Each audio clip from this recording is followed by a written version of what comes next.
I think it's fairly clear that the IMF loan is not a solution. Yeah? It's a very small amount, 2.9 billion over 4 years. So that's what, about 720 million, 725 million or something over the course of 4 years per year. And that's at a time when you already have repayment of ISBs coming up, I think in April, of about 1.25 billion.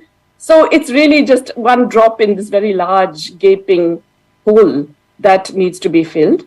The idea, I presume, is that getting this loan will then be able to make Sri Lanka access a whole lot of other capital that will come flooding in, especially because people will believe in the IMF program.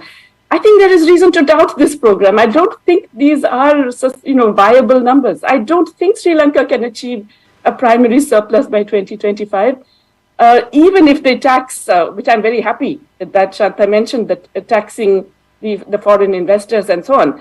But in fact, the attempts to do the other kinds of things, which are raising revenues that are in many cases deeply regressive, and in cutting down in other kinds of spending, is going to cause a further decline in growth in the economy. And this is something that is very well known, that these kinds of attempts to generate fiscal discipline, typically, which are, if you like, pro-cyclical, they don't work in a situation when an economy is already declining.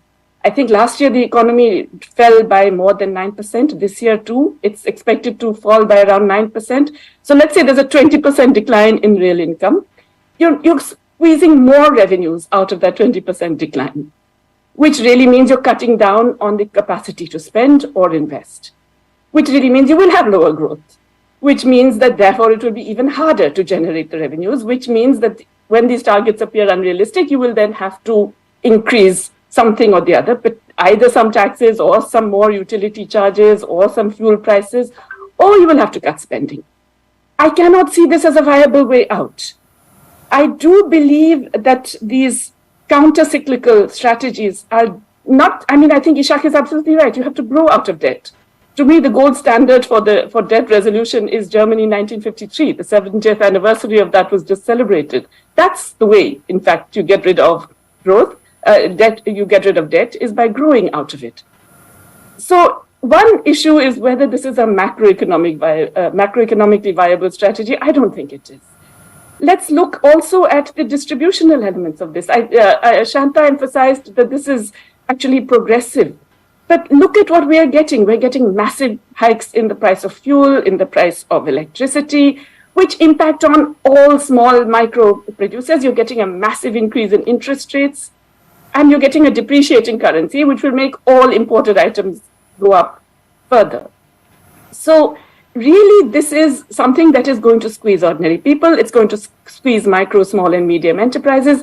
And that in turn has extremely negative effects for the macroeconomy, but also for distribution. So in that case, I would say that, there is a real problem of legitimacy.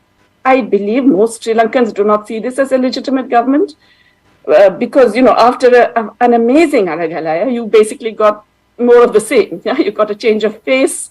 Not fully new change, but nonetheless, you've got to change of face, but the old elite still in command, so to speak. And Shanta mentioned civil society calling the bluff. Aren't they already calling the bluff? Aren't there strikes? Aren't there social movements? Aren't there protests, which are being repressed very, very badly as we speak? I would also argue that, this Ponzi, which Nishan emphasized so brilliantly, to me, that is a sign not just of Sri Lankan failure, but it's a sign of the IFI failure. Surely, if Verite Research can identify these obvious gaps, the IMF should have known that this is happening. It was already happening in 2016 when they gave the next round of the last loan. Why was nothing done about these? Why are even today no proposals being made for taxing wealth, for curbing the illicit financial flows, which we know are occurring, for preventing exporters from not repatriating their export proceeds, and so on? There are many obvious measures which are not suggested. It seems to me that if we do want to avoid further political instability, if we want legitimacy and, if you like, buy-in, I think is the term the IMF likes, of the people of Sri Lanka, you have to do this differently. You cannot impose a fairly standard package on an economy that is in deep and sharp decline. and in which people have been suffering really dramatically for the last 2 years and are now being told to tighten their belts even further. Whereas, let's face it, the rich and the elites are getting off relatively lightly.